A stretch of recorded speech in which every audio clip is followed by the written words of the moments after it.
Kirby over here drawing. Exactly. All right, all right. In our reviewing comics breakout videos, we're heading into Kamandi The Last Boy on Earth, issue 3, The Thing That Grew on the Moon. And I'm here with script writer and penciler Jake Jacobs for Turbo Pit Fighter. I'm Kurt Brugel, who does the inking and story support for Turbo, and we're reviewing Kamandi issues 1 through 20 in this series because it's post-apocalyptic and it's a romance comic. So how you doing, Jake? Good, good. And so we're mining the depths, we're plumbing the depths of the original Kamandi run because it's post-apocalyptic and we love that. I don't know if Kamandi gets his love interest in the Kirby era, but Oh, he I know does. Isn't her name I know. Flower? Yeah, but she doesn't come in for a while, No. and I don't think Oh, she's. I don't think it's a love story. I think with him it's a survival story, or I mean, we know now that the whole idea of Kamandi was launched when DC failed to get the rights to Planet of the Apes and told Kirby to go out and make something like the Planet of the Apes. right. And and so boy, look at that cover. It's awesome. This is one of my favorite comic book issues. It has panel sequences in here that I have scans of the black and whites from heritage.com I got years ago. That's a go-to folder. So when I get to those pages, you'll hear a lot more gushing. But I love gorillas. During the pandemic, to kind of keep myself a bit sane, on lockdown. I ended up finding a channel on YouTube that followed a gorilla family, and the head of the family was Shabani, and it was very very cool. So, but with that being said, let's jump in. Another thing I wanted to just ask you on, Jake, because I think one of the unique things about your storytelling, um, stylistically, is the use of uh, um, sound effect wording. That the placement of it is definitely, working with the word balloons. But then here you got the word lucky and then the word game. So there's words that are being placed inside the word and picture comic book, that help kind of bring things in, maybe in a subliminal way. Your thoughts? Absolutely, yeah. And I think Jeff Darrow is the king of signage in comics. Because he's got the most beautiful like neon Yeah. 3D channel letters in all of his backgrounds, and very architectural.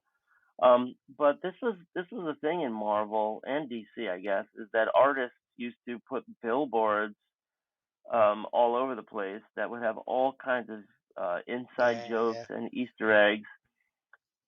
And yeah, no, here, I think, Jack Kirby is showing that this was a ruin Yeah. of Las Vegas or Mhm. a casino town, and so Maybe Atlantic City. there's kind of like the or yeah, some casino town, right? And the juxtaposition of how that like a favorite setting for horror movies is like abandoned Right, right, right, right. amusement parks, right? Um, so so here we are in this burned out It's husk Las of Vegas because it says at the top, "Welcome to gambling. buried Las Vegas. Once a playground for men, now a sinister hunting ground for gorillas." It's awesome. Right. Yeah. Yeah, Yeah, here we let's are. dive in. And it looks to be that Commandy's separated from Ben Boxer and the boys. Don't expect. Is that where we left off? Yeah, because they take off in the balloon. Ben invites him to come along, Right, And they were all together. yeah, So and so now, we're starting out. He's on his own, yep, as far as we know. yep, Okay. a little bit of an Yeah. update. So for comic creators, this is a great example of a hook. Um, Here you see, an imposing looking guy, and Kamandi looks like he's hiding around the back, and you're just like, oh my God, what's going to happen next? That's the definition of a hook, and it also, doesn't flow from where you left Right, off in the right, story, so that brings up questions in your mind, like, oh no, how did we right. get here, right? Yeah, well, this is not page one, panel one, because then when Right, you turn, oh no, wait a second. right. Here it Well, is. Now you get into a big splash page.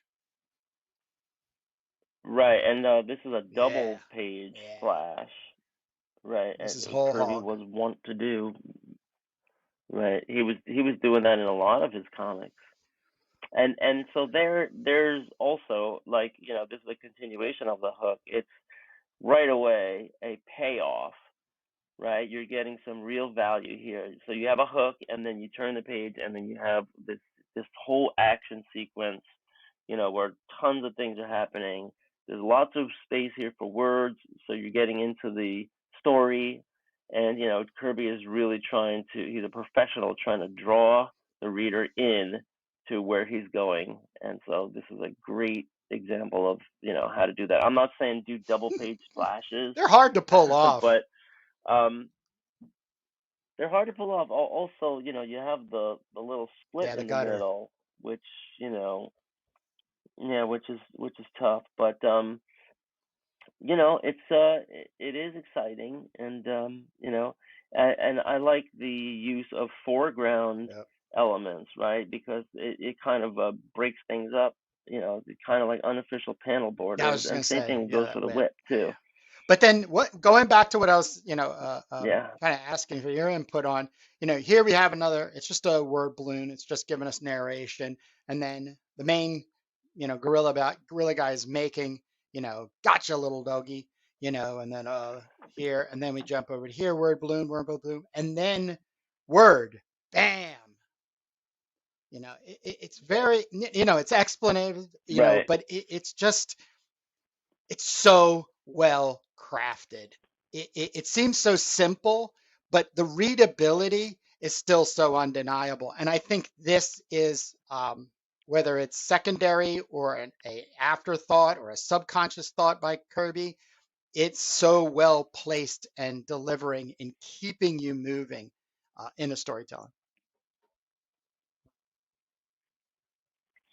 Yeah, and I also have to point out, when you're talking about composition, on the left you got the gun pointing to the right, right, and then the whip kind of like curls in, so that and the guy's arm really leads the eye, so everything's pointing to the right, and then on the right you have kind of like the commandee who's tilted, and then his gun is pointing like literally at the bottom right corner where you're gonna turn the page. You put your finger there to turn the page. So he's really leading the eye, and it's so and a lot of this is just second nature to Kirby. But when an artist is composing these pages, try to be conscious about it, and intentional, that you're asking your reader to look at something first and something second and something last, and you want to keep them moving. You want to get them engrossed in the story and keep their brain. You're manipulating them to keep their brain into the story. Then Commandy gets shot off.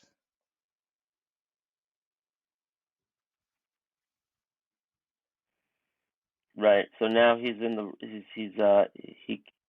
ropes, and then he kind of gets Yeah, it. he Wow. does. He So yeah, throws and he's just yeah. about to And I shoot don't the know if that's a guy. second shot, but that's a great, from all those years of doing cowboy Yeah. comics, right there, that whole just bam.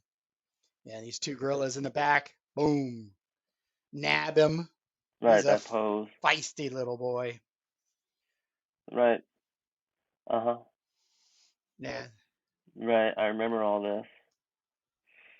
So I have my copy. I have my copy of Kamandi 3.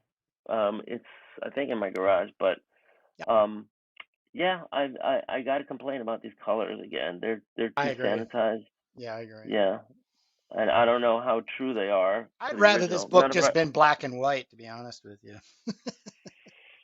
Well, there's that. I mean, you have the original. I mean, that's the thing about versions, right? And variants is, you have it the way it appeared, and then you have the black and white art, and then you have this new colorized version.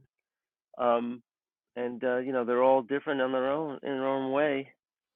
The Marvel Essentials when they came out, I grabbed, I think it was the Wolverine one, which was a run that John Buscema did. It's all just black and white on newsprint. It's the biggest, cheapest, it's just a throwdown. I actually picked it up for like summer travel, for the plane.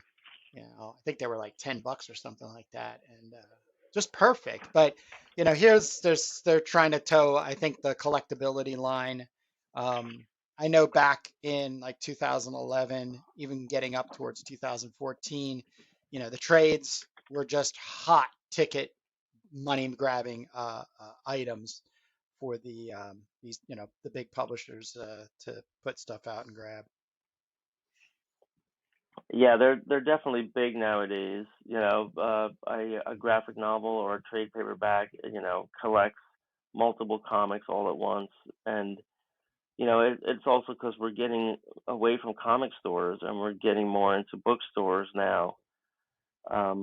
With the franchisation of Yeah. America, so you might not see, you might see, more of these compilation Here he books. gives us another double page spread, and you look at the mechanical sense of the city being alive and things going along, and slaves over here pulling something, and this guy's jumping, like he's swinging through the trees, so he's got this X, and it like you can live here.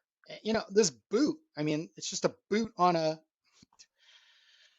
uh, it's it should not be taken lightly. It just shouldn't. And then you got green guys, and then blue guys, and maroon guys. So obviously there's a hierarchy in this ape culture. So Yeah,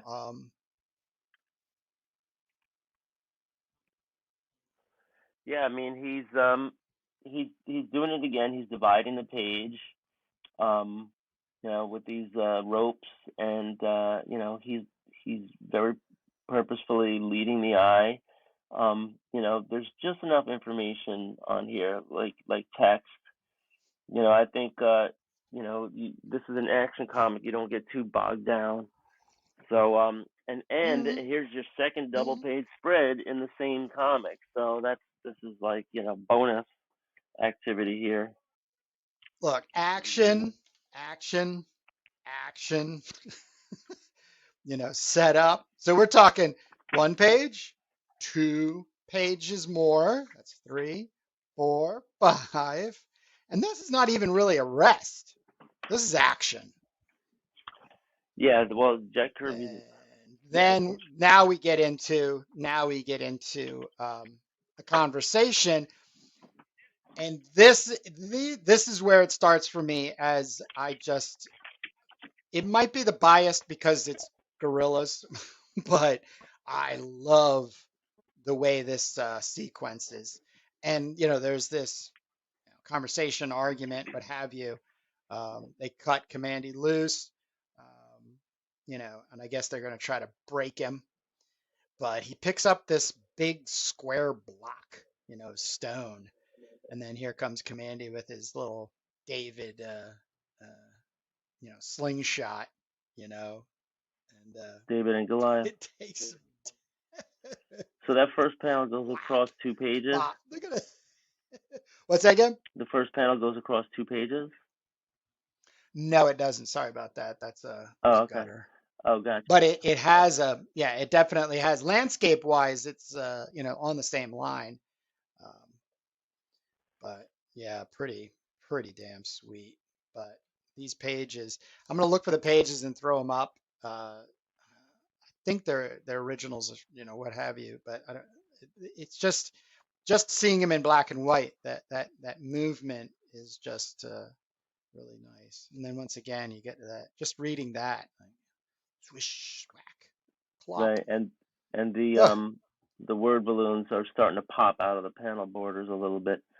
right up I'm here. I'm gonna go in the garage. Keep talking. I'm gonna go into the garage and grab my Sure, copy because I want to compare the color on my sure. copy. But as you talk, I can still hear you, I believe. So All keep right. on going. You might lose your connection as you get away, but yeah, no. As I said, that's this page is a big, nice, sweet sequence. This is just I just have a connection to it. It helps me. It's I use it as a leaping point. That's what I want to say. It's just something to keep things simple. Foreground, background, shifting camera views. It just seems to have all the right little elements to remind oneself if they're going to sit down and construct a camera page. Um, so now we end up. Here's Ben Boxer and his boys and their hot air balloon. Kamandi makes a getaway. And it says, meanwhile, Kamandi's friends, a strange trio of mutant humans, become concerned about his absence. So they land near Las Vegas, and little boy Kamandi heads off for, stretching his legs and doing little boy things and searching for um, adventure or just what's going on, where they're at. But Ben Boxer and his boys are talking science, and there had eventually been a day when the world shook and cracked open and buried what was on the surface under tons of rock. Ben and Ramsey face what could be the opening of a mammoth tomb. This could be it, Ben. This could be what we're looking for. And what's in the tomb? Ah! That's great. So, some crazy looking beetle guy. Bam. In other words, zert, zert. So maybe he's like electrified. Yeah, I think he is. It was still alive and dangerous. That bygone day of Holocaust and that hour of mass death. There also had been the beginning of life and growth, and it survived in this environment because it was not of this world. So it was like an alien. It's a little strange, but maybe it was an alien had landed, and then the Earth catastrophe happened, and then this is some sort of mutant from there.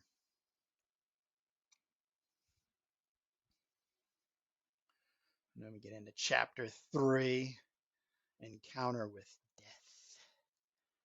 So here, Ben and Renzi then take off in pursuit of the alien creature. However, they feel that it is linked with a lost space project of antiquity. In that dark, stony cavern, they listened for the sound of its progress, and eagerly follow its trail in search of their own origins. But those who search and find may find their prize in a final encounter with death. So yeah, there's definitely something going on here.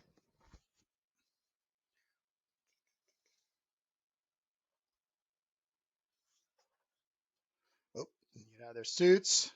Now that's getting down into the Cyclo Hearts.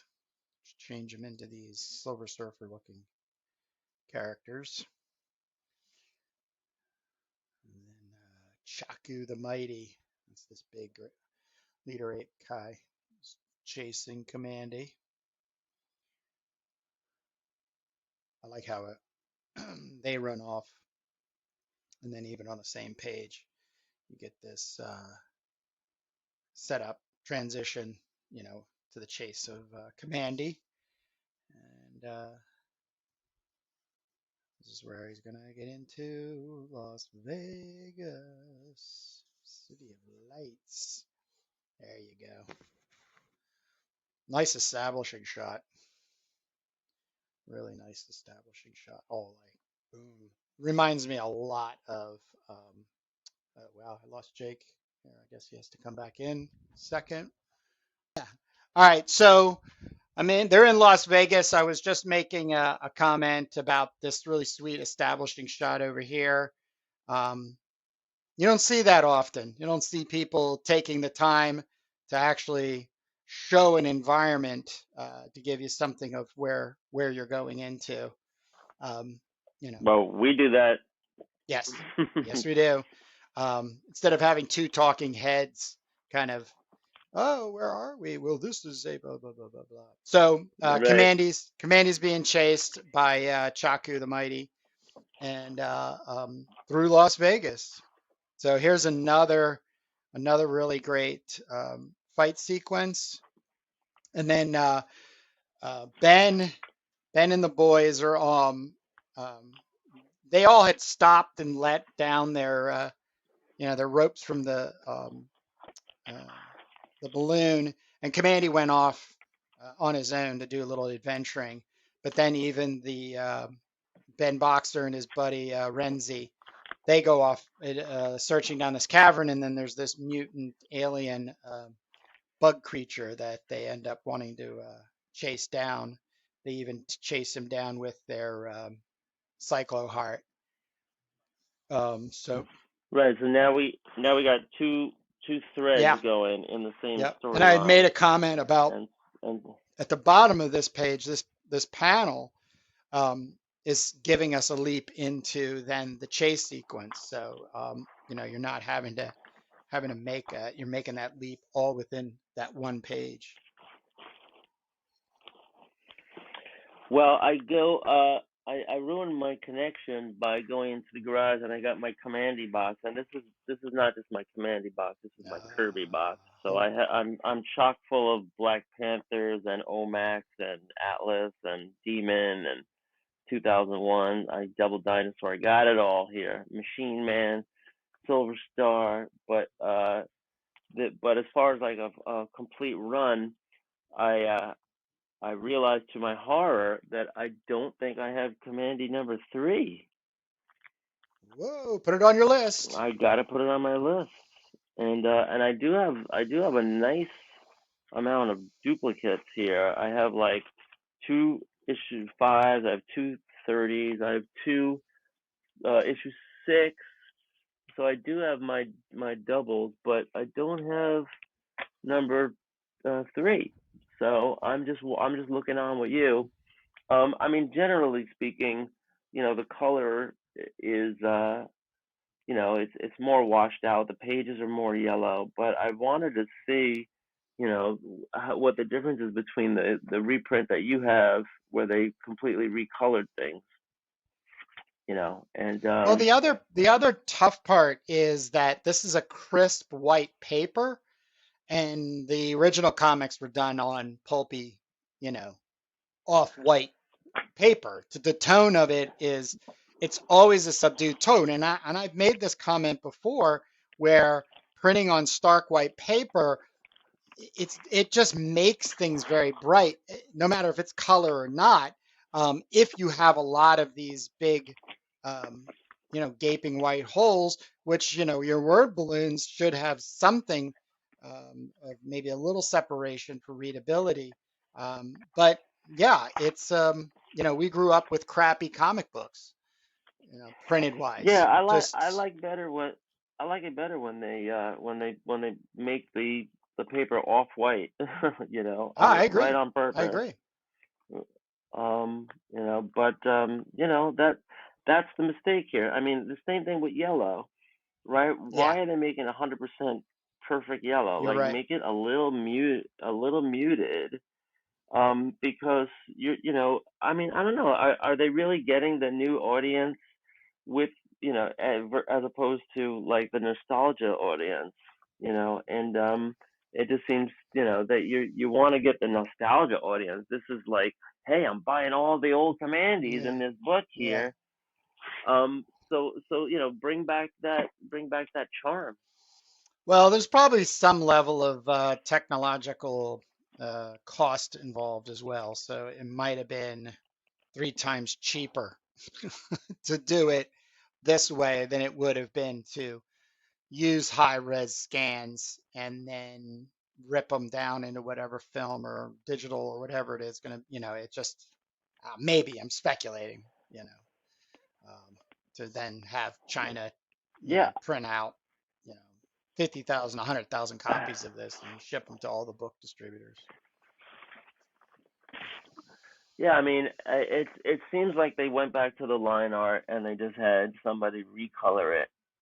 I you I know, agree. and they just had like a copy of the Yeah, original in because front of them. there's this I airbrushing don't. effect. It definitely happens in like here in the yellow, and then the blast of the gun. You can really see it here. It's some sort of just airbrushing of some red and orange to give some blasting effect.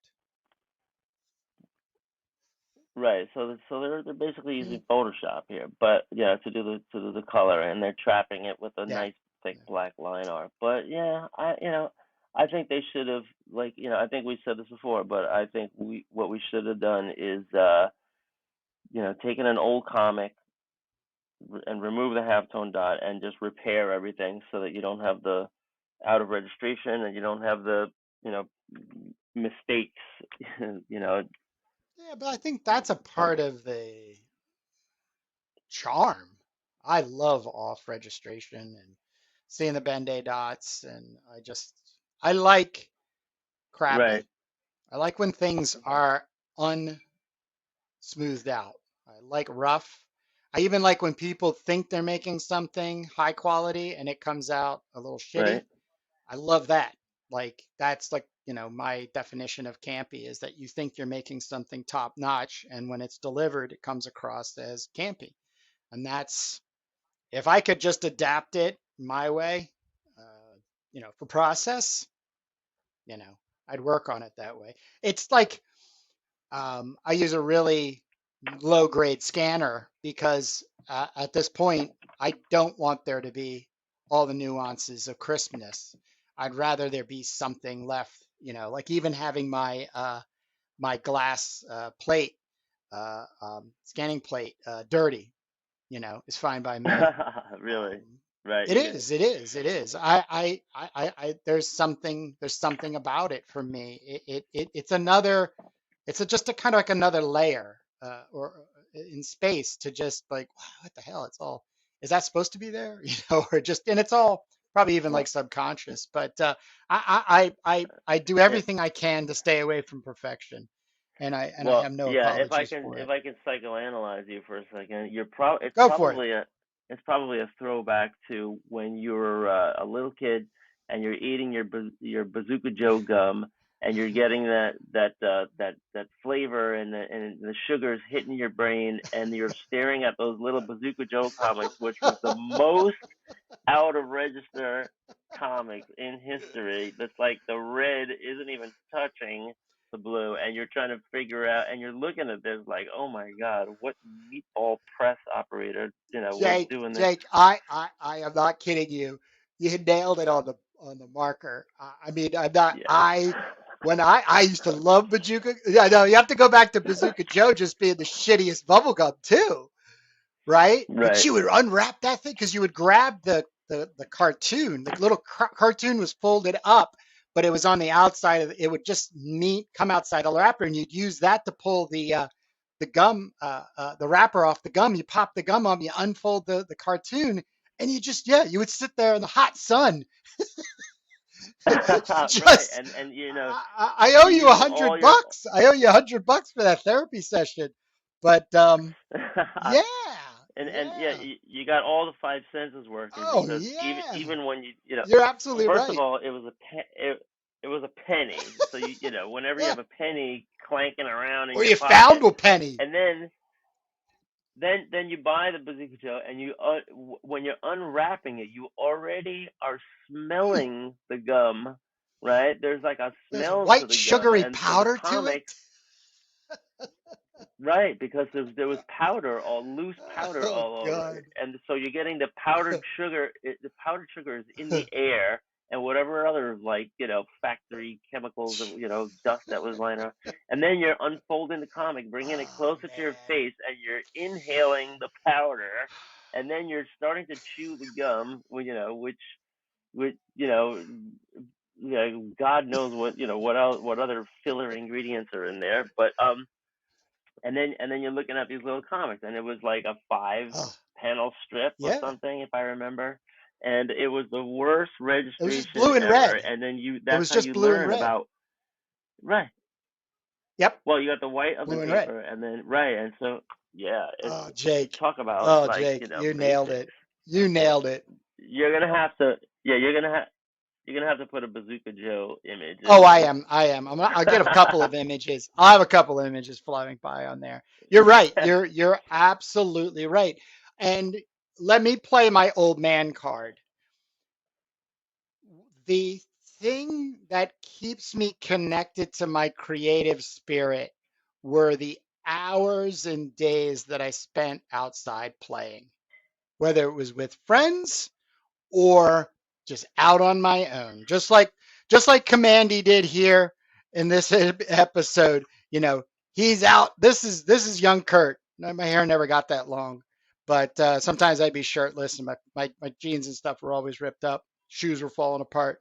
But you're out on an adventure, and I still just cycle through it. So you're absolutely right in that moment where you either find a penny, on the ground, or you have one in your pocket, and you go over to the what was, a quickie mart or a 7-Eleven. If that's, we had in our neighborhood, we had a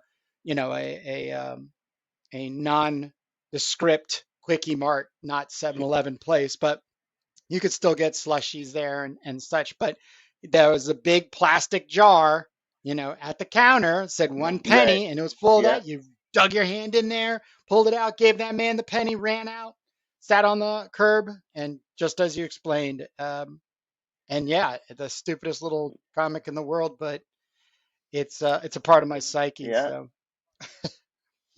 So, and not only was it an impulse purchase, right? And so you put that right by the right by the register for anybody that has change, yes, right? exactly. Uh, but when you're a little kid, that is the reason for going to the store in the first place, because all you need was a penny, and then you have a quest. You can go walk to the candy store. I mean, when I lived up in New Paltz, we used to walk miles. We used to walk like over a mile to the town pantry in High Falls, New York. This is probably 1971 or something, and yeah, and we would cross Yes, streams and yes, and fallen yes, trees, and find box yes, turtles in the yes, road, yes, jump over logs, and then the quest was to buy a Bazooka Joe for yes, a sir. penny, and then turn right back around.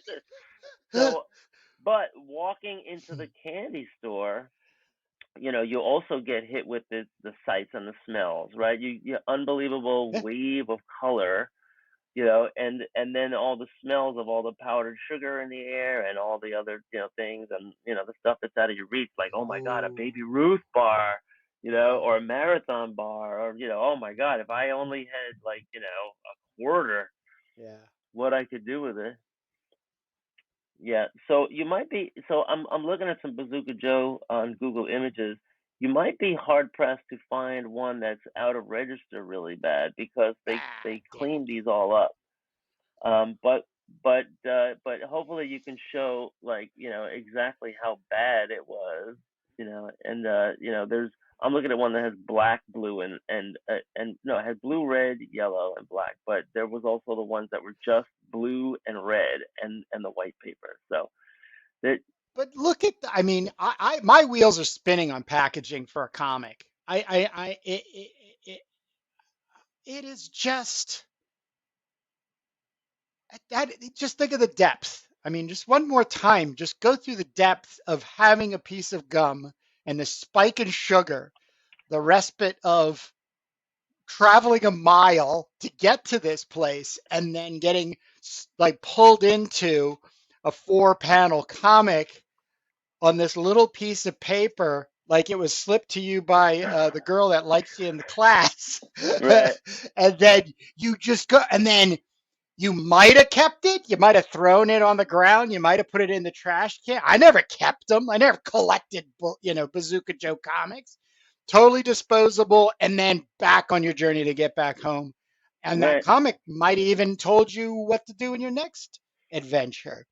right. So So, so yeah, when we're reading Commandees, it's only like maybe 4 or 5 years later after our Bazooka Joe days, but you're still young, and and the world is wide open, and now instead of reading like some dopey gag from this guy with a turtleneck pulled over his mouth, yeah, um you're in a world of like post-apocalyptic fantasy and creatures, and then you see yourself as Commandy, fighting the good fight, and never giving up. He's a feisty one, and then you see this David and Goliath imagery, and you're just a little kid. This is why Jack Kirby really just nails it. mm, Don't forget, on the Bazooka Joes, you also had the plug, because it was like a little cartoon, and then there was an ad at the lower right, yeah, for something, yeah, that you send away for, yeah. and so it was just ads on top of ads, and the comic is just like a little hook, like a little tease, to get you into the ad, and God only knows how much. Like, I'm looking at what you could buy: long range binoculars, adjustable, and you have to send 50 R and 10 bazooka comics to St. Paul, Minnesota. So they have all this kind of stuff. And I'm sure when you get the binoculars, they're so cheap that you're probably just Made of cardboard. impairing your vision. Yeah. It's cellophane lenses. But here, But anyway, back. but yeah, but going back to that original thing I made at the beginning, the sound effects. There's only one panel that doesn't have sound effects in it, but the sound effects themselves as wording just brings you through nothing. There's kind of like a silence and then a pow, No, and it's it's just yeah, it's so important. It's so important. it It is. is the Why soundtrack. where have they gone? This Why are we stuck in this world talking heads, no sound effects, no action in comics? What is going on? Well, they have the sound effects now, but now it's like a third party contractor, name, like with a funny name, like Optimus Sound Effects Studio or whatever, and they're laying on this lettering, and half the time it's a font, and sometimes it's like designed with this like little surrounding area, and it's just like distracting. I would Yeah, rather, yeah. the the so the size is the volume, right? The bigger it is, the bigger the volume. But here he's just doing pow, crash, wham, boom, boom. This is just like kind of the ordinary stuff. But then you get down to that bottom right, and it's like pow, pow, right? And it's also leading the eye, so it's a graphic element, but this is also the soundtrack of the comic, and ideally you're playing a movie out in your mind, and this is giving you the onomatopoeia of every single panel, to use a big word. And Mm. it's great. It's also, notice they use the same red lettering throughout this double Yeah, page spread, and they didn't have to do that, so these are conscious decisions to make it, really pick up yeah, the like a red layer. highlight. Yeah, like a Yeah, layer. and you're also complementing the red highlights in the gorilla's outfit there. Yeah, and then And the two storylines end up merging. dovetail, right? Yeah. So this is and then you also, I love how those little like energy pulses, the way they break up the panel, Hmm. you could really see those kind of like as subliminal shapes too. But that's negative space, right? Yes. It's really And interesting, here the sound effects goes blue.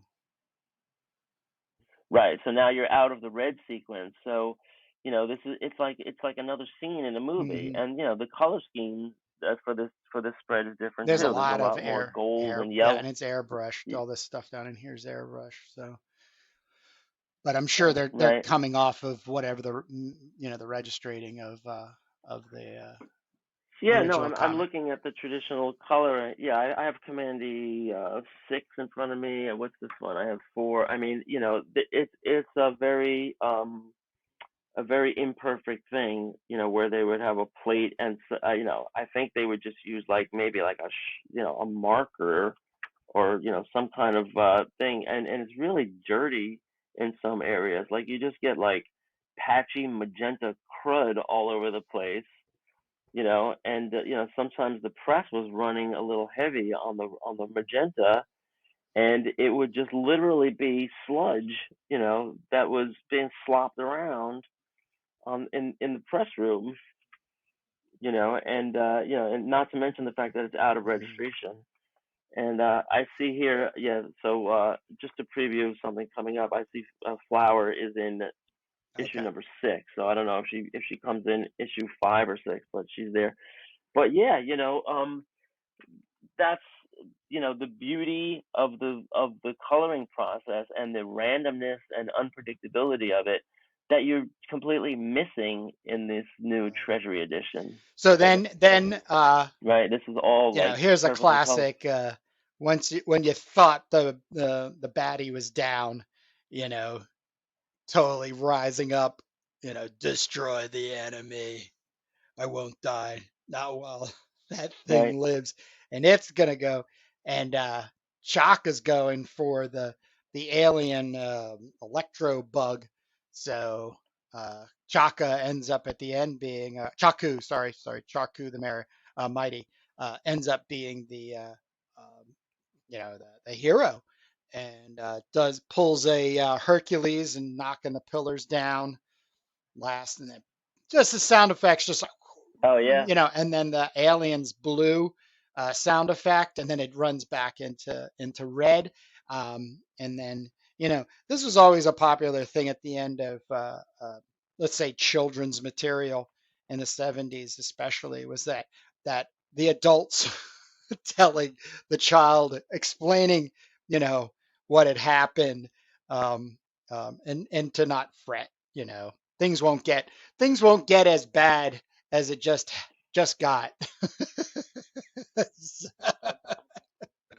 right. So I'm noticing on that last page, this is wrapping things up, and the Jack Kirby and Yeah. Stanley and all these guys used to tie everything in a nice little bow, and then plug the next issue. And so this is what you see there. It's a little word heavy, Rebels but are they have to say something prophetic to review what just happened, and put it in some context. I also like how the sound effect goes across both panels there. It kind of like yeah. continues, so that that's interesting. You're not looking at it, from panel to panel, but rather from the a page wide element. And then yeah, the box gets a little small there, where they just say, okay, we're out of space here. Let's end this. But yeah, this is a good example, right? So 1, 2, 3, 4, 5. There's 6 panels there, and then they just make a little room to squeeze in the plug for next time, and they're just going to allude to what's happening. They might actually know what's happening, or they might just be, just leaving a germ of an idea there, and then by the time the next month comes, you see how that was expanded, and how that blossoms. But amazing stuff, that was. Well, these are two examples though that separate comic book from graphic novel. This would be one of them, which is this next month, So you got to wait a whole month to see the next comic. And then going back to the beginning, as we established, this is not page one, panel one. This is hey, we just want to remind you that Kamandi, our hero, has now got himself into a position where then you come in and you're rocking it, for a self-contained story issue. But the arc will carry you to then the next issue, which will be out next month. So Right, be right. And anticipating. so it seems like from the previous end of the last comic to that page, there was some action that happened in between. That Kamandi went out and got on the ground, and he's sneaking around, and he's in this predicament, right? So there is there's some unseen sequences in there, Right, right? right. So yeah, we will close this episode up, reviewing Kamandi, Last Boy on Earth, issue 3, and next week we'll put out issue number 4 as we review. I will thank you if you made it this far, and if you know of any post-apocalyptic comics that Jake and I need to check out, please make a comment. If you could put a link to that work, then we would be most appreciated. And if it strikes us just the right way, then we would probably end up giving a review. But we're looking at the first 20 issues, Jack Kirby, Kamandi, Right. and just to help us stay in the zone of making and crafting an incredible comic book, which will then be placed into a graphic novel, 6-issue book into a graphic novel. So thank you. Any last words, Jake? Yeah, no, and the same thing goes for movies. If there's any Oh, yeah. post-apocalyptic movies that you need to see, don't see Warriors of the Wasteland, aka the new Barbarian's worst movie ever made. But we watch it so you don't have to. Awesome. Well, thanks again, and we'll see you in the next one. And don't forget to check out the most recent episode of Turbo Pit Fighter, which goes live at 11 a.m. Eastern on Sundays. So I'll see you later, Jake. Have a good one. All right, Kurt. Until next week. Be Yep. good, my friend. Bye. Later.